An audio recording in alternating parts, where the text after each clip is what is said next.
இந்த 2026ஆம் ஆண்டின் கடைசி சோமவார பௌர்ணமி வரக்கூடிய ஜூன் 29ஆம் தேதியை எக்காரணம் கொண்டும் தவறவிடாதீர்கள். திங்கட்கிழமையும் பௌர்ணமியும் இணைந்து வரும் இந்த நாள் சிவபெருமானுக்கு மிகவும் உகந்த மகாசக்தி வாய்ந்த நாளாகும். அண்ணாமலையாரின் முழு அருளை பெற கமெண்டில் ஓம் நமச்சிவாய என்று பதிவிட்டு நமது சேனலை சப்ஸ்கிரைப் செய்து கொள்ளுங்கள். நாட்காட்டியின்படி ஜூன் 29 திங்கட்கிழமை நாள் முழுவதும் பௌர்ணமி திதி நிறைந்திருக்கிறது.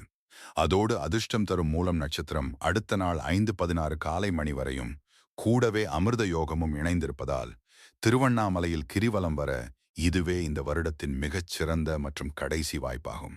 அன்றைய தினம் நீங்கள் கிரிவலம் சென்றாலும் சரி, அல்லது உங்கள் வீட்டில் மாலை வேளையில் சிவபெருமானுக்கு நெய்தீபம் ஏற்றி வழிபட்டாலும் சரி, உங்கள் வாழ்வில் உள்ள இருள் விலகி பிரகாசமான எதிர்காலம் உருவாகும். இது இந்த ஆண்டின் இறுதி சோமவார பௌர்ணமி என்பதால் ஈசனை மனதார நினைத்து வழிபடுங்கள். கேட்ட வரம் அப்படியே கிடைக்கும்.